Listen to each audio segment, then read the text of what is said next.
जिस वक्त पूरी दुनिया की नज़र रशिया यूक्रेन जंग पर, गाजा में होने वाले कत्लेआम पर या फिर ट्रम्प की तरफ से लगातार अलग अलग देशों पर लगाए जाने वाले टैरिफ्स के ऊपर थी, उसी वक्त अचानक से दुनिया में कहीं और दूर कुछ ऐसा बड़ा हुआ कि जिसने दुनिया की राजनीति को पलट कर रख दिया। 8 अगस्त 2025 को जब अमेरिकी राष्ट्रपति ट्रम्प की ये तस्वीर मीडिया के जरिए से पूरी दुनिया के सामने आई, तो इसने रशिया और ईरान जैसे दुनिया के ताकतवर देशों के होश उड़ा कर रख दिए। मगर सवाल ये है कि आखिर क्यों, ऐसा भी क्या बड़ा हुआ है, और ये जो भी हुआ है कहाँ पर हुआ है, और ट्रम्प की इस तस्वीर के पीछे की असली कहानी क्या है। तो इन सारे ही सवालों के जवाब जानेंगे, मगर इसके लिए हमको ज्यादा नहीं बल्कि थोड़ा सा पीछे चलना होगा। बल्कि उससे पहले हम दुनिया के नक्शे पर नजर डालते हैं, जहां पर हम लोगों को ईरान से ऊपर दुनिया के दो देश नजर आते हैं। एक का नाम है अजरबैजान, तो दूसरे को अर्मेनिया के नाम से जाना पहचाना जाता है। इन दोनों की कहानी भी कुछ इंडिया पाकिस्तान की तरह ही है, मतलब ये दोनों हैं तो पड़ोसी, लेकिन हैं एक दूसरे के सबसे कट्टर दुश्मन।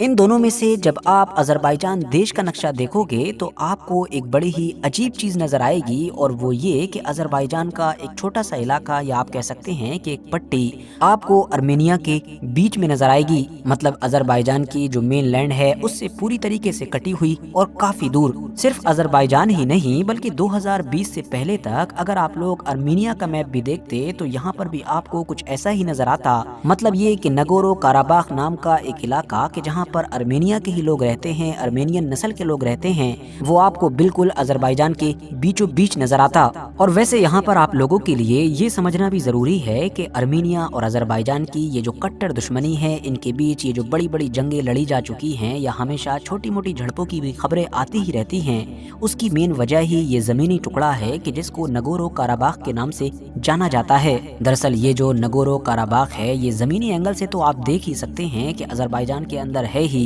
बाकी जो इंटरनेशनल कम्युनिटी है, जो इंटरनेशनल लॉज हैं, वो भी इसको अजरबैजान का ही हिस्सा मानते हैं। लेकिन 1990 और 91 के दौर में जब यूएसएसआर टूटा और बहुत सारे छोटे छोटे देश वजूद में आए, तो अर्मेनिया ने कमजोर अजरबैजान का फायदा उठाते हुए उसके इस इलाके को अपने कंट्रोल में ले लिया। और यहाँ पर एक इंटरेस्टिंग बात ये भी है कि नगोरो काराबाख नाम के इस इलाके में जितने भी लोग रहते हैं, उनमें से ज्यादातर आबादी अर्मेनियंस लोगों की ही है। शायद अर्मेनिया की तरफ से इसके ऊपर कब्जा करने के पीछे ये भी एक बड़ा रीजन रहा होगा। कुल मिलाकर वक्त गुजरता गया और फिर साल आया 2020 का, कि जब दुनिया की राजनीति तो 1990 से काफी बदल ही चुकी थी, साथ में खुद अजरबैजान भी बदल चुका था। अजरबैजान न सिर्फ खुद ताकतवर हो चुका था बल्कि उसको टर्की और पाकिस्तान जैसे देशों का समर्थन भी हासिल था। उसने 2020 में अर्मेनिया के ऊपर हमला किया और बड़ी ही आसानी के साथ अर्मेनिया को हराते हुए नगोरो काराबाख नाम के इस इलाके को अपने कब्जे में ले लिया। और इस तरह से अब एक बार फिर से नगोरो काराबाख अजरबैजान का हो चुका था। मगर अब सबसे बड़ी प्रॉब्लम ये खड़ी हो गई कि अर्मेनियन नस्ल के उन लोगों का क्या होगा कि जो नगोरो काराबाख नाम के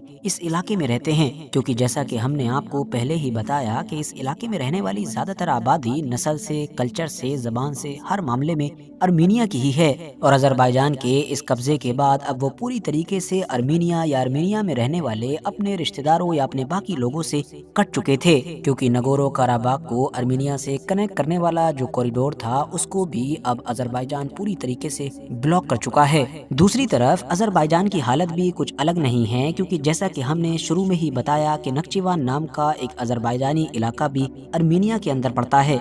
जो जमीनी तौर पर अजरबैजान से कटा हुआ है। तो इसीलिए पिछले एक लंबे वक्त से ही ये दोनों देश इसी मुद्दे पर एक दूसरे से लड़ते आ रहे हैं। दोनों के बीच जबानी जंग होती ही रहती है। मतलब दोनों हर तरह से ये कोशिश कर रहे हैं कि इनको दूसरी पार्टी से एक कॉरिडोर मिल जाए, एक ऐसा जमीनी रास्ता मिल जाए कि जिसके जरिए से ये अपने इलाके या अपने लोगों से अपने आप को कनेक्ट कर सकें। अर्मेनिया तो अजरबैजान को आसानी के साथ कॉरिडोर देने के लिए तैयार भी था, लेकिन मामला इस बात पर फंस गया था कि कॉरिडोर दिया कहां पर जाए, क्योंकि जहां एक तरफ अर्मेनिया अजरबैजान को कहीं बीच में कॉरिडोर दे रहा था, तो वहीं दूसरी तरफ अजरबैजान बस इसी जिद पर अड़ा हुआ है कि उसको कॉरिडोर तो चाहिए ही है, साथ ही साथ बिल्कुल साउथ से जुड़ा हुआ यानी ईरान के बॉर्डर से लगा हुआ चाहिए है, जिसके लिए जाहिर है अर्मेनिया तैयार नहीं था, और उसका सबसे बड़ा रीजन भी ईरान ही था। मगर फिर अचानक से इस मामले में अमेरिका के राष्ट्रपति डोनाल्ड ट्रंप की एंट्री होती है, जो पिछले कुछ महीनों से दुनिया में ऐसा कोई भी मौका नहीं जाने दे रहे रहे हैं कि जो उनको नोबेल पीस प्राइज की तरफ ले जाने में मददगार साबित हो। बस फिर क्या था, दोनों ही देशों के लीडर्स को अमेरिका में बुलाया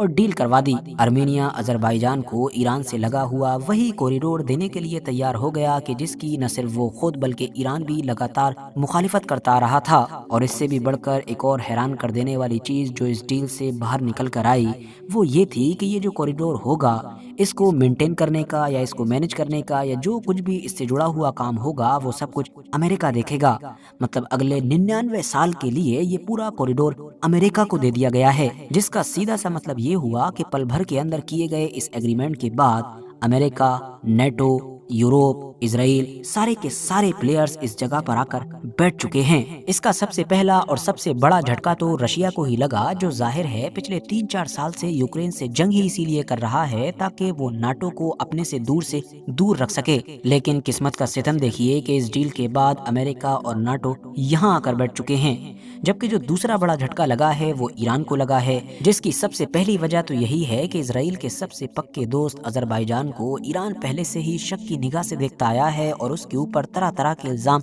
लगाता आया है। खास तौर से मोसाद को लेकर यह दावा किया जाता है कि ईरान के अंदर जितनी भी एक्टिविटीज मोसाद करता रहता है उसमें उसके लिए अजरबैजान काफी मददगार साबित होता है। और अब तो अजरबैजान के साथ साथ अमेरिका या ये कहिए कि इनडायरेक्टली इजराइल खुद ईरान के बिल्कुल बॉर्डर पर आकर बैठ गया है। बाकी प्रैक्टिकली इसके क्या नताइज सामने निकल कर आएंगे ये तो आने वाला वक्त ही बताएगा। वीडियो अगर जानकारी से भरपूर लगी हो तो लाइक करने के साथ साथ दोस्तों के साथ जरूर शेयर करें और ऐसे ही नॉलेजेबल और हिस्टोरिकल वीडियोस हमेशा देखने के लिए हमारे इस चैनल को सब्सक्राइब करने के साथ साथ बेल आइकन को जरूर प्रेस करें।